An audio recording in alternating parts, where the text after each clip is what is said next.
And Kaplata. Big news, I'd say, is the Willow chip. Quantum FUD all over again, getting more serious, though. Yeah, let's touch on this quickly. I haven't looked too far into it, but it is worth noting. And honestly, I don't know anything about quantum computers. I don't know enough about AI. I don't know how it all works. And so I think that that's actually a positive for me, because I always assume the worst. I always assume that AI, quantum computing, will be able to hack Bitcoin one day.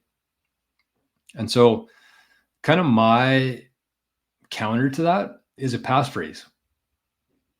Because if you think about it, and maybe I'll clip this, but like if you think about it, and again, I'm a very non-technical person, very paranoid person, but this is just how I counteract any issues from AI and quantum computing.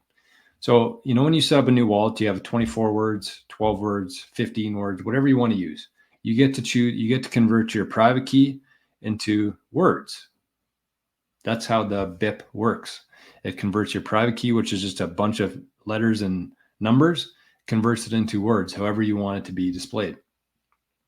So from those words, I believe it's 2,140 words that they get to choose from. So every private key, every seed phrase is made up of the same 2,140 words, I believe. Could be wrong number, but it's a finite amount of words. It's not just like every word in the universe, right? So if you take that and you take all the different scenarios there, and from what I understand, it would take like a trillion years to try to guess one properly and make sure it's connected to the right public key part of that.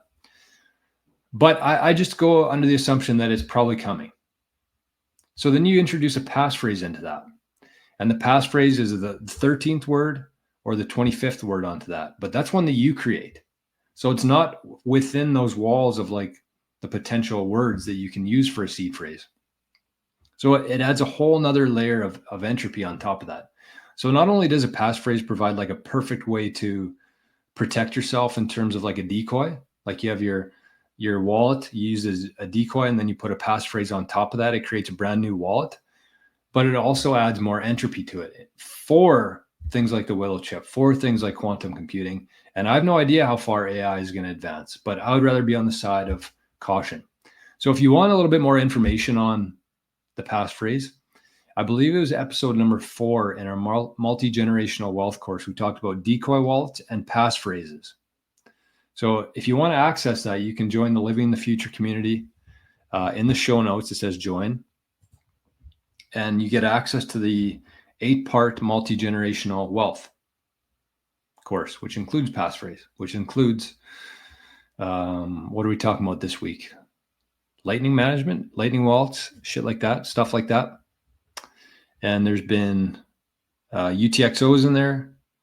There's been a few other things too. So definitely worth the cost of admission. Plus, after you watch today's show, once you hear what we're rolling out here, I think you're going to be wanting to join the Living in the Future community.